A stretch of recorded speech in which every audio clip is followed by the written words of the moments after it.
They did not request that they could continue marketing the property so that they could sell their equitable interest. There's all this language that needs to be in there. And the only way to do that is by having monitored action, by having a mentor. When you've got a mentor doing that for you, you've got somebody walking you through the entire process, protecting the seller, right? And at the same time, protecting your interest too.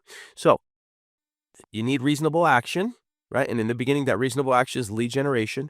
You need monitored action. And the best way to get monitored action is by having a mentor.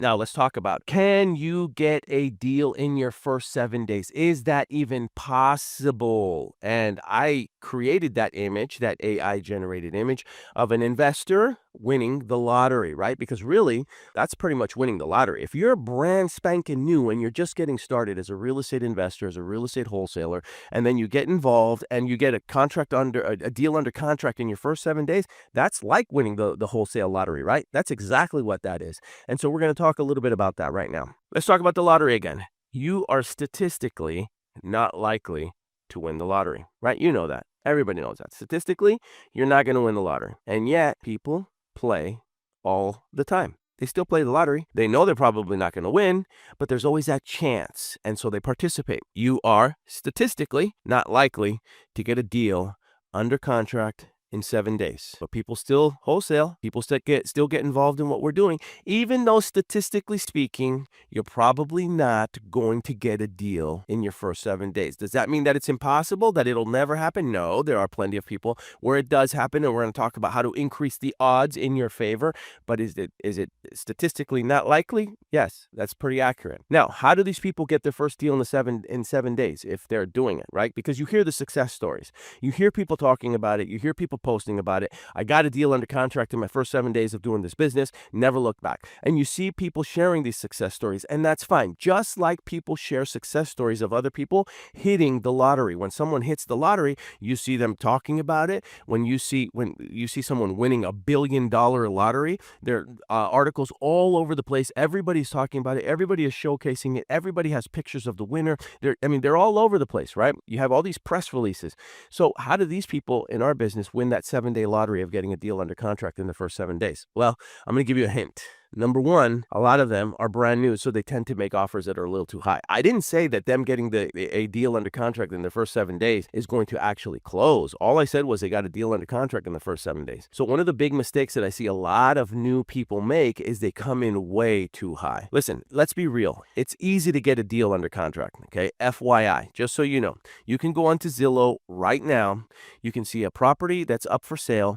You can call the agent. You can make them a full price offer. You can send it to the agent and it'll get accepted. Poof, you just got a deal under contract in your first 7 days. You just got a deal under contract in your first 5 minutes, right? It didn't take much work. Making full price offers does not mean that you're going to get that deal sold, does not mean that you're going to be profitable, does not mean that you're not going to get that seller upset with you. So a lot of brand new people, when they talk about, oh, I had a deal under contract in my first 7 days, don't fall for the glamour of what that sounds like, especially when you're dealing with someone who may have made an offer that was just way too high, way too high. So one of the things that I see, one of the pitfalls is people coming in and in the very beginning, they're making offers too high. That happens a lot. Now, how do you avoid that? Get a mentor. You get a mentor that can help guide you on that offer process, help guide you on how to comp that deal out, help guide you on what the after repaired value is. Someone to help you so that you're not making offers that are too high. Number two, these people who do get a deal under contract in the first 7 days, maybe it wasn't that they made an offer that it was too high. That's always possible. Possible that maybe they ran their numbers and they actually came up with a pretty good offer and the seller accepted. And this happened in the first 7 days. How is that possible? How is it that one person in their first 7 days got on the phone, made a few phone calls, talked to a seller, made them a reasonable offer with enough of a margin where they could still make an assignment fee and sell it to an investor, and that investor would still profit? How is it possible that they did it in 7 days, and I've been doing this for 45 days, for 90 days, and I still haven't gotten a deal under contract? How is that possible? I'm going to level with you. They were at the right place at the right time, right? There was a little bit of luck involved here. It wasn't necessarily strategy, although I will give you some strategic points that you could implement, but it was a little bit of luck. There was just a little bit of luck. Just like there's a little bit of luck when someone wins the lottery, or a lot of luck when they win the lottery. You're going to have a hint of that here. Don't let that discourage you. That's a part of the business. That is what happens. Sometimes people are just at the right place at the right time. They picked up the phone at the right time. They called that seller at the right time. That seller could have been called 50 to 100 times before. And finally, something happened that changed their mind. Maybe they're in pre-foreclosure now and they're about 3 days away from auction. Maybe there was a passing in the family and now they're realizing that they have to sell the property. Maybe they're just sick and tired of being sick and tired in a property that's become a war zone for them if they're a hoarder, right? Maybe you just finally got to them after they've received 50 calls from 50 other investors and they've been worn down by it and they're finally ready to give in, and you just caught them at the right place at the right time. You'd be surprised how often that happens. That happens a lot, but you don't know that because a lot of people will give up before they get to that, right place at the right time.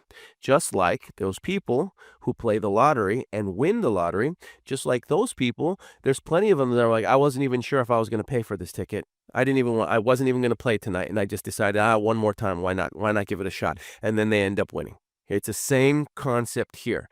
So to make yourself more lucky, right? What you're going to do, how do you get more lucky? You're going to increase your output. So what does that mean? That means you're going to have to work just like anybody else.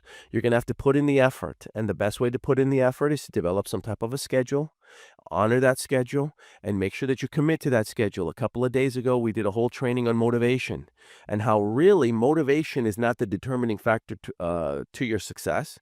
And motivation does not determine your daily actions or your daily activities or your daily habits. It never has and it never will. Why? Because there are plenty of you who go to a job that you don't like, to work with people that you can't stand, to deal with things that you shouldn't be dealing with and don't want to be dealing with and think that you're above dealing with.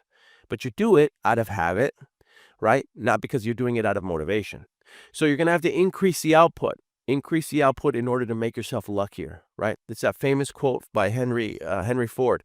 The harder I work, the luckier I get. That's exactly what this is like. You're going to have to increase the output.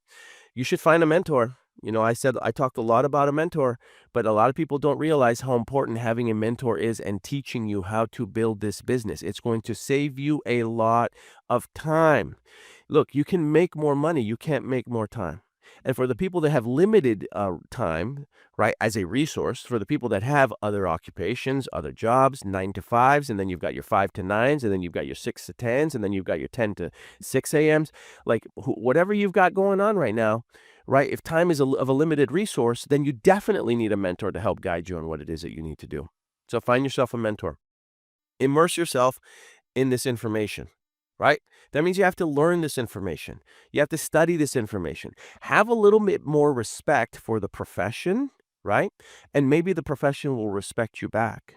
Why is it that people seem to believe that they could get involved in this business, and if they don't make $10,000 in the first month or second month, it's a scam, it doesn't work?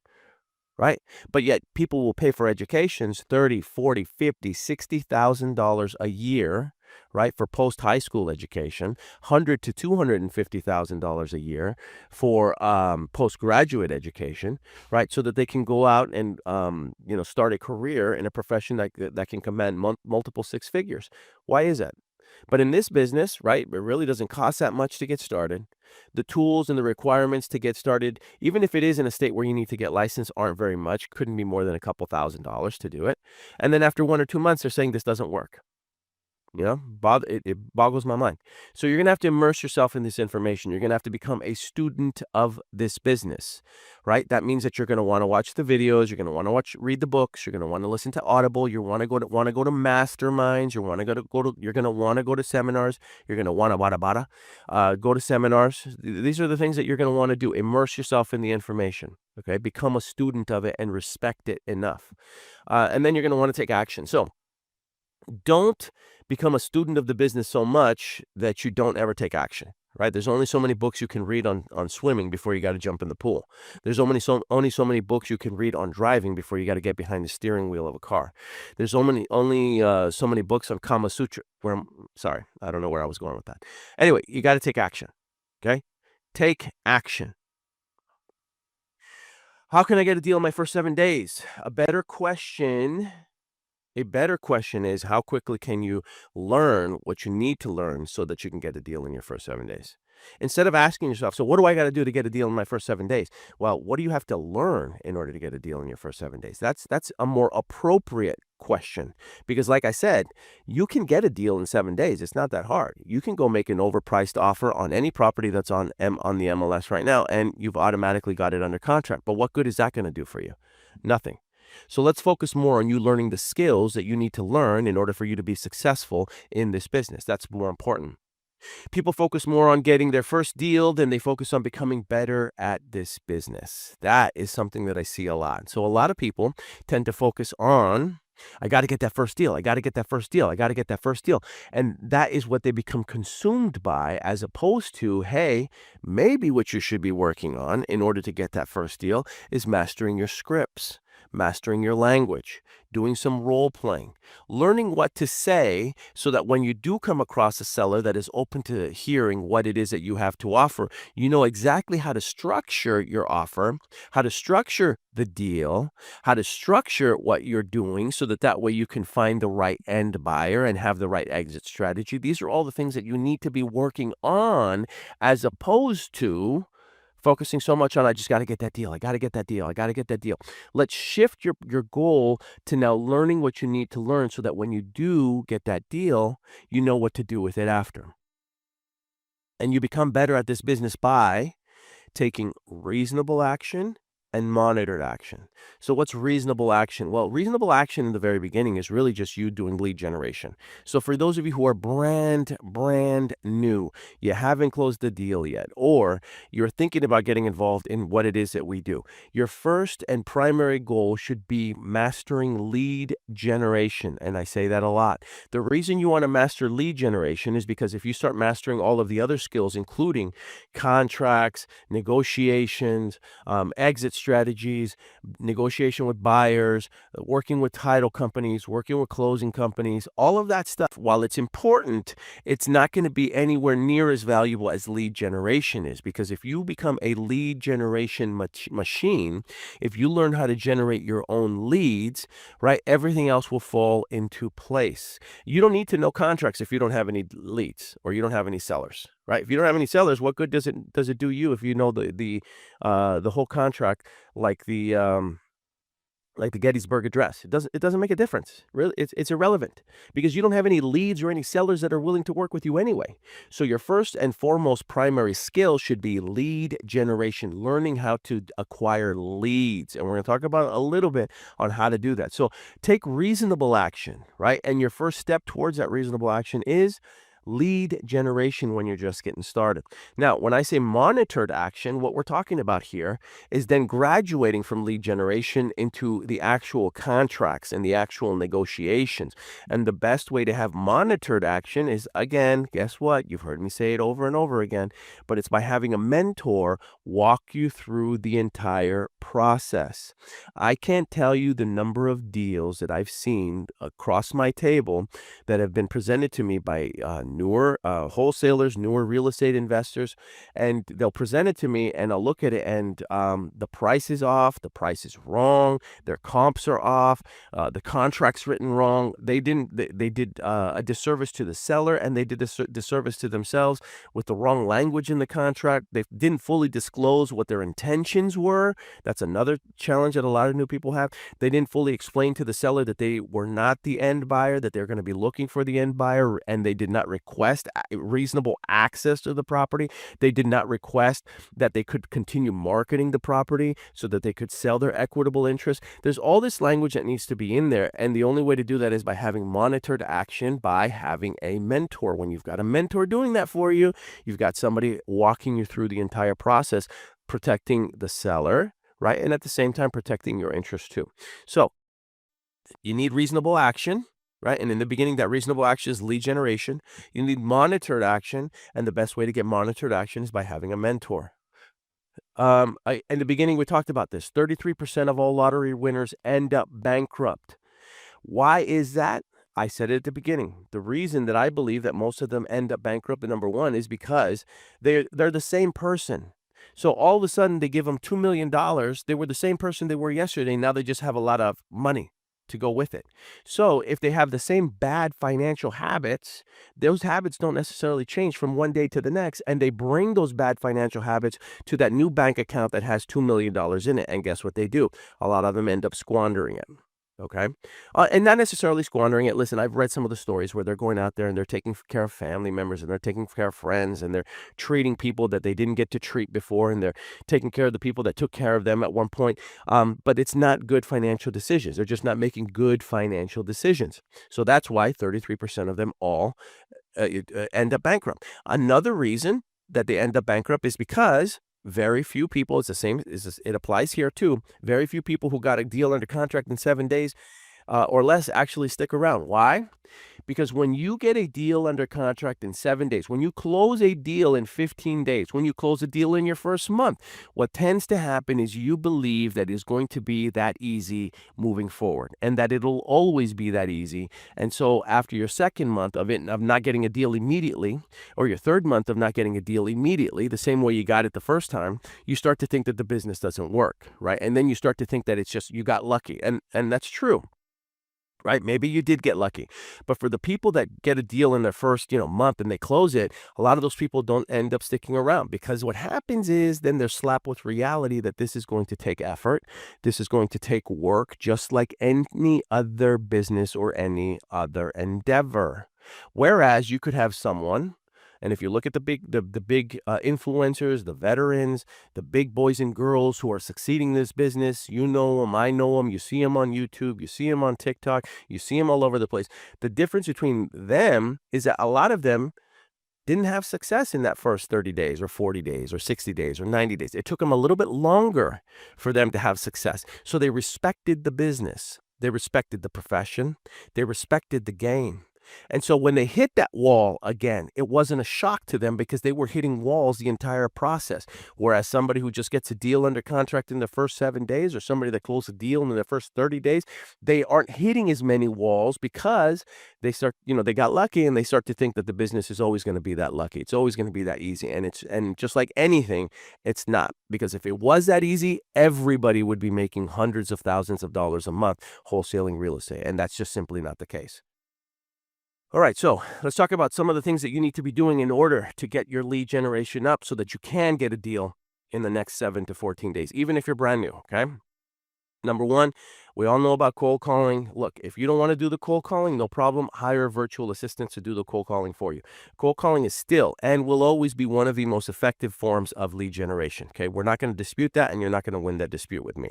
Number two, Facebook Marketplace. Hop onto Facebook Marketplace and go out there and start searching for leads that way. All right, be prepared that about 80 to 90% of the listings that are on Facebook Marketplace are from real estate agents representing their listings or from other wholesalers that have opportunities that they are trying to assign. Which means you're going to have to kiss a lot of frogs in order to find the actual sellers. One of the best prompts that I can give you that you can use when you're reaching out to people on Facebook Marketplace is, are you the owner or are you the agent? When you ask them that question, right? Probably the second or third question. Don't just start the conversation that way. But Facebook has its automatic prompts where if you just click on it, it sends out is this still available? Then they'll respond with their automatic prompt. It's like AI versus AI communicating. So our AI response is this still available? Their AI response is yes. Are you still interested? Now your response is going to be, are you the owner or are you the agent? And then they'll respond and they'll tell you if they're the owner, or they'll tell you if they're the agent, or they'll say, are you interested in submitting an offer? Which is, totally evading the question. Or they'll say something like, I have an equitable interest. I'm a wholesaler. They'll do something like that. If they say something like, I work with the owner to get the property sold, they're probably a wholesaler. Don't be afraid to ask them point blank, look, are you assigning this contract? right? Let's just cut right to the chase. SMS marketing, right? Text message marketing. Now, look, you need to follow all of your state laws when it comes to SMS marketing and opt-ins and all of that stuff. There are some really good companies who do great stuff with SMS marketing, but you have to make sure that you follow all the rules. Follow all the rules. Your local city, county, state, and nationwide rules. Follow the rules, okay? PPL, which stands for pay per lead. I did a training on that last night. You can check our YouTube channel on pay per lead. I recommend using a company called iSpeed to lead. You can go to speed.dispodragons.com, speed.dispodragons.com. You can sign up for the coupon club, and you can get leads for as little as $29 per lead. They're not exclusive. Watch the training, and I'll cover why you don't really need to worry about exclusive versus non-exclusive. Essentially, what you're looking at is a 1 out of 12 conversion. So for every 12 leads that you buy, that you pay per lead, out of every 12, you'll typically get one deal. All right. Then there's mass offer and LOI blasting. What is that? That is a strategy where you are sending out offers directly to agents for on-market deals. And you can do that in the form of state contracts, or you can do it just in the form of LOIs, which stands for letters of authorization. So you just send out offers, right? And you can decide, do you want to do it at 50% of the current list price, or 70% of the current list price, or 80% of the current list price? Whatever you decide is where you want to start. You can start sending those offers out en masse, okay? And we use a tool called the Deal Bazooka, where we can send out anywhere between 50 to 400 offers out every single day to nationwide properties that are currently on the market. My suggestion is that if you're going to do that, you target the properties that have been sitting on the market for 90 days or more. We've also had some success where we're targeting properties that have very low equity, very high loan to value, and very, very, very little equity. And we're targeting those as well for subject to opportunities to see if we can get it. All right. Now, for more information like what I covered today, you can go to our dollar club. Yes, it's $1. For $1, you get lifetime access, and you can join our community at school.dispodragons.com. I cover a lot of this stuff on there. And you have a tribe, right? You have a community of people who, like you, want to improve their lives. They want to improve the lives of others. They want to improve their community, right? They want to contribute towards their community. And one of the best ways to do that is by sourcing opportunities for investors. I don't want to get into the debates about gentrification and, how, they're raising the prices of property. Look, when you have someone that has a house right next to them, and it's in a dilapidated condition, and it's like, let's say it's a tear down, right? It also poses a security risk for the person living next door, right? It also poses a security risk for children who might be going into the property or playing in the property or kidnapped in the property or harmed in the property. That also affects the people around it. So, as much as people want to complain about, prices, going up because of investors coming in there, the investors are the ones buying those types of properties. It's not the, the everyday Molly and John that are buying these properties, right? It has to be all cash transaction. They're buying them, they're fixing them, they're improving the communities, and they're increasing the values of all the neighbors around it. That's just a part of the process, right? There's nothing that you can do about it. So anyway, you're contributing. Be a part of our tribe. Go to school.dispodragons.com. As I said at the beginning, over 50% of the people that are watching this right now are not followers, subscribers, or fans. No, not OnlyFans. Although I'm not sure what would happen if I started streaming this stuff on OnlyFans. Anyway, so make sure that you make sure that you follow us, make sure that you subscribe. If you're watching us on YouTube, click that bell icon so that way you can get alerts every single time that we go live. We are working on all of this content for you to help you improve your business. While there's no cost to you, the cost of admission is just a like, a follow, and a subscribe. That's all we ask for. All right. If you have a deal that you're currently working on and you need a second set of eyes to review it, send us a direct message through any of the platforms you want. All roads lead to Rome. All messages end up coming to me at some point, and we will review it, and we can schedule a time where we can go over that deal with you. If it needs to be restructured, we'll give you our recommended restructuring of that deal so that you can get the right buyers and the right exit strategy to look at it. We are a disposition company, and we have buyers in almost every single major metro. So if you have a deal that you need sent out to buyers in a particular area, let me know. And at the end of the day, we are still investors as well. So if you have a deal, we'd love to see it. We look at every opportunity as an investor first. Does that mean that we buy every opportunity? No. I don't want you to think that just because you present something to us, we are going to buy it. But I will tell you that we do look at it as an investor. And if it doesn't fit our buy box, then what we can do with you in the form of a joint venture is shoot this out to our VIP buyers and see if we can find a buyer for you. So either way, it's a win, win, win for everybody. All right. I hope you guys enjoyed this. If you have any questions, comments, please post them below in the video. Send me a direct message if you need help. We'll talk soon. Take care, guys. Have a great day.